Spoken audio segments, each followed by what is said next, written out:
Recently, we started back up on the good, the bad, and the uglies, and I did it with the 350Z. Somebody in that comment section said they want to see one on the Lexus LS400, and I took it upon myself to be like, I am Mark Roden, and I can do that. So today, we're coming at you with the good, the bad, and the ugly of the Lexus LS400. This LS400, it's always been like a hype beast kind of car, you know what I mean? It's more of like a stancy boy kind of car, nothing really super performance wise, so there's not too much to talk about in that aspect, but I did come up with some things. Obviously, if you want to see a different car, by all means, leave a comment down below of a car that you'd like to see, and we can make it happen. If you want to support the channel any more than you already are, head on over to www.smoothstance.com/shop to pick yourself up a hat, shirt, or shorts. And with that out of the way, let's get right into the video. Alright, so the Lexus LS400, or the Toyota Celsior overseas, I don't know really how to pronounce that name, was actually one of Lexus's first ever cars to even come out, and it really kind of like planted Lexus's name as a luxury car brand. But that honestly didn't really stop us car guys from getting our hands on them and making them into little stancy boy cars. The LS400 actually went through two different generations, and to make it very easy, we will talk about both in this video. The first generation got the chassis code XF10 and was built from the years 1990 to 1994 and was equipped with a 4-liter V8 that made a pretty nice 250 horsepower, which made people honestly question why this car was like marketed for luxury with such high power numbers. Then in the year 1992, they made over 50 changes to the car. So if you plan on getting one, then you should probably look into the 92 and later models for the first generation. They were definitely much better. Sadly, the car was only available with an automatic transmission, but at least it was rear-wheel drive, which was pretty damn cool. The second generation came along and gave it a massive facelift in 1995 to 2000, and now it went by the chassis code XF20. They did keep the exact same engine, a 4-liter V8, but they did bump the horsepower numbers all the way up to 290 horsepower, which was obviously much better with 40 more horsepower. They also made the ride more comfortable. The interior was a better quality, it had better gas mileage, it was 200 pounds lighter, which is pretty damn good, and all around a more modern improvement of a car. Although I will say I'd rather personally have the XF10 because it looks cooler to me, but that's just me. Unfortunately, they did only come in an automatic once again, and the second generation was also rear-wheel drive. Now it's time to get into the modifying scene, and for the most part, you only really see these cars being turned into stance cars or show cars. I'm gonna be honest, they don't really have that big of a potential in terms of like motorsports. Since they did come with a slush box auto transmission, most people don't really want to do the work to swap it, and so they don't ever really turn these cars into like anything racy, you know what I mean? No like rally cars, no drift cars, although I'm sure someone out there has done it. It's just very rare, you know, it's not something that you see often, and most of the time they're just stanced. They also are very heavy cars and have very soft suspension, making it just a very bad combo in almost any form of motorsport out there. Those are like the two things that you do not want. You want a lightweight car with very stiff suspension, but they decided, you know what, we do the opposite. But the stance scene has adopted these cars to be their own little baby, and some of the things that they do with them is amazing, and they're turning these cars into just absolute beautiful cars, and so that's still cool. It's cool to see that they're going somewhere and being used, but just they're not in the, you know, general realm of like race car. Now it's time to get into the good, the bad, and the ugly. And in case you're new here, the way that this goes is first I go over the good parts about the car, then I go over the bad parts about the car, which are things that are like kind of like take it or leave it. It's up to you if you mind it or not. And then finally we get into the ugly, which are things that are just you can't deny are bad about the car. But we're going to start off with the good, and right off the bat is the price. These cars are easily found under $5,000 all day long, and for a luxury car that cost $54,000 in the year 2000, which by the way would be roughly $90,000 in today's money, that's an insane deal. Next would be that they are rear-wheel drive. Even though you won't be doing any racing in it, rear-wheel drive is more fun, and you're gonna have a little bit of fun even with an automatic transmission with a rear-wheel drive car. Next is the engine, the 1UZ-FE, which does have some very nice tuning potential, but morally it's just a good engine. Next is the comfort. They are one of the comfiest cars I can think of under $5,000. Now, obviously, slamming these cars on the ground will take that away from you, but when the car is stock, they are very comfy. Yeah, we're car guys, we don't really care too much about comfortability, but I just wanted to put it there. Next is the insane reliability. This car is the car that hit 1 million miles, and that's not an easy task. One of the most reliable cars to ever exist, hands down, is a Lexus LS400. If you care about reliability, buy one of these things. Next is the space or practicality of the car. They are a daily driver. You have so much space to put anything, and that includes legroom. You get tons of legroom. You have tons of trunk space. If you need to give LeBron James a ride, go for it. You'll have enough room.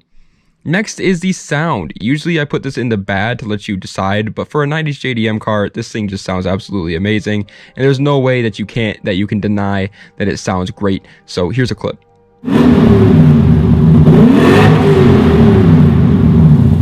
Next would be the sound system is supposedly extremely good. Apparently for an old 90s car, it's just way better than everything anybody else has ever been in before. You put an aux cord in there and you're golden. And finally, for the good would be the cup holders. All right, we talk about cup holders every single good, bad, and ugly, and these things are just perfect with them. All right, they have plenty of space. Now we're going to go into the bad, which are things that are take it or leave it. If you care about it, okay. If you don't, okay. And right off the bat is the obvious one, the elephant in the room. It only comes with an automatic. Yes, it does suck, but this car isn't meant to be a race car. This was supposed to be a fun, cool daily that's going to make you comfy the whole way there, and it nailed that, buddy, so you can't really complain too much. Next would be the weight. They are one absolutely heavy car. They're coming at 3,800 pounds. So yes, it does have 290 horsepower, but that horsepower number is kind of small when the car needs to push 3,800 pounds. Next is the looks. A lot of people tend to think that these look like grandpa cars, and they kind of got a bad rap because of that. And hey, since when is it not cool to be a grandpa? Okay, grandpas are sick. There's nothing wrong with them. Next is the car's engine isn't easy to work on at all. You're not going to need to work on it much, which is the reason why I only put this in the bad, but when you do have to work on it, it's going to be a nightmare. Next would be the suspension. It's bad. It breaks a decent amount, and the ride is way too bouncy to be enjoyable by a car guy. Yes, it is a big body luxury Lexus, but supposedly it's a bit too much for some people, and they just need to stiffen it up almost immediately. Next is the performance is pretty damn bad as well. I mean, like I said before, it wasn't meant to be a race car, but wow, it really does show. Don't try building this to be the next best drift car unless you want to just have a lot of unnecessary stress. Next is the aftermarket support. It ain't great, but it also ain't good. Or what did I just say? It isn't great, but it also isn't small. So it's kind of right in the middle. You have some aftermarket parts for it, but for the most part, you're kind of limited. Next would be the rear sunshade fails a lot. It's a small issue, but still an issue, so I had to put it here. And finally, it would be the gas mileage isn't great. It's definitely not bad, but it's definitely not as good as you would think either. It gets right around 20 miles per gallon, and yes, it is a V8 from the 90s, so you do have to cut it some slack. But for a car that was built to be a daily driver, that's kind of small. Next, we are going to get into the ugly, the bad boys about this car. The things that you cannot deny are terrible about the car. And I'm going to start out by saying I literally had to struggle to find at least one thing wrong with it that's like is an obvious issue, and I think I found it. The automatic transmission seems to have insane amounts of problems. Yes, I know, it's only one thing, and it's honestly a kind of small thing to be in the ugly, but what can I say, okay? The car is great. It didn't do anything wrong. If you ever do have a problem with the automatic transmission, just buy another one. I can't imagine they're that much money, because it's not like people are buying up these automatic transmissions for their Lexus LS400s. They're probably like $200. Go buy it, if your auto blows up somehow, just buy another one. You know what I mean? It's like there's literally nothing wrong with this car, and this is the worst thing I could find about it. So it's just a good car, man. So in conclusion, do I think that you should buy a Lexus LS400?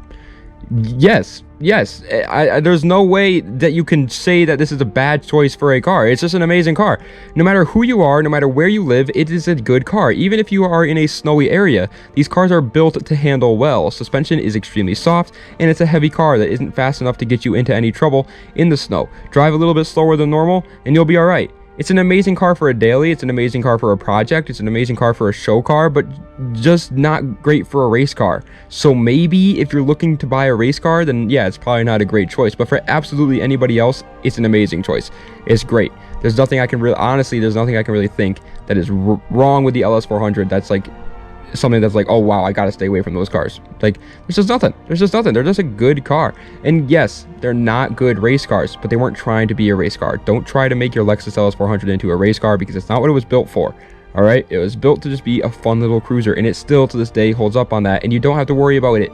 Like, that's the thing. A lot of these other cars in the world that people are like, oh yeah, but I could cruise in my 350Z. Yeah, but when you're cruising in the 350Z, you're going to be worried about the freaking O2 sensors getting ripped apart. You're going to worry about the MAV sensor having a misfire. You're going to worry about having a misfire, throwing a code. You're going to worry about all these different little things, man, and you don't have to worry about that in the Lexus LS400. That's amazing. But ladies and gentlemen, that's going to be the end of today's video. I hope you enjoyed. If you did, please be sure to like, comment another video that you'd like to see down below, and subscribe to the channel for more.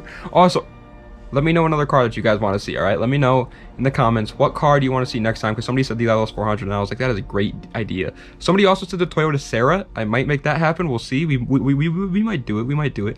But it is a kind of like an odd car, you know. Not a lot of people know too much about that car, so it might not have enough information for me to even learn about it, if that makes any sense. Because there's some cars like the LS400, I had to learn all about this car. Okay, I don't know this stuff going into it. I have to go and look it up and stuff like that. So cars like the Toyota Serra, they just have a very small following, and so it's going to be hard to find them. But I will try to make every car happen. So if you want to see a car quicker, comment it down below. Thank you guys so much for watching. Das Vidania. Have a nice night.